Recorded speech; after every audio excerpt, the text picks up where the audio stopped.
Hi, I'm Dr. Carmel Harrington. I know a lot about sleep because I've been researching it for more than 20 years.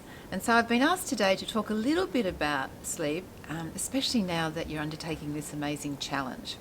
So you've probably been informed a lot about nutrition, about prepping for the exercise that you're about to undertake, but has anyone spoken to you about the importance of sleep?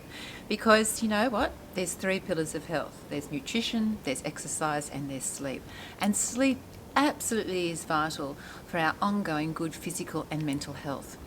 So if you're preparing for a challenge like you are now, you really need to get the best sleep possible because, believe it or not, that's when we sleep is when we build and repair our muscle.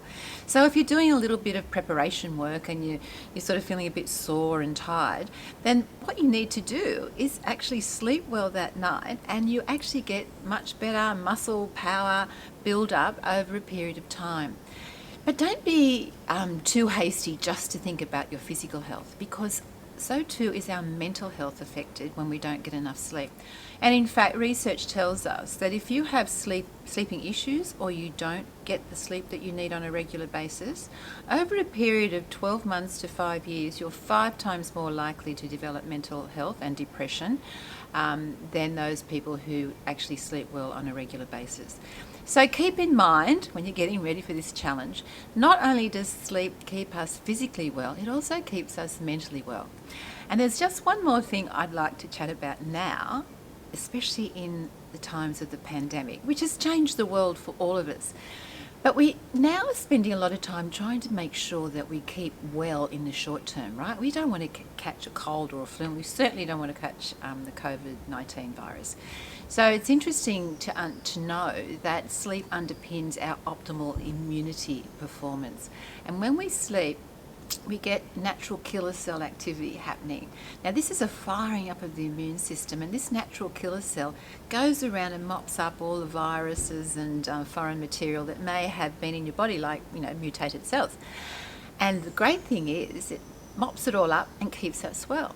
And if we don't get enough sleep, it's been shown that we're 3 to 7 times more likely to get a cold or flu, and we certainly don't want to be more vulnerable to catching a virus right now.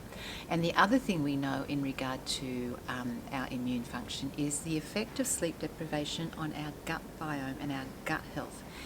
Now, this is only really recent information, so you're really lucky you're getting this.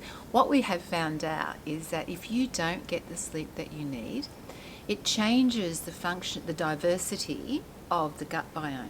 Now, this changing of the diversity actually changes the functionality of the gut biome, and this change in functionality actually sets up what we call a pro-inflammatory state.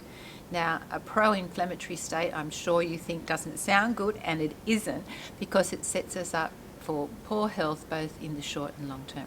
So I hope I've told you enough today to encourage you to get the best night's sleep possible in regard to your prep for this challenge. So good luck and go out there and kill it. Thank you very much for listening.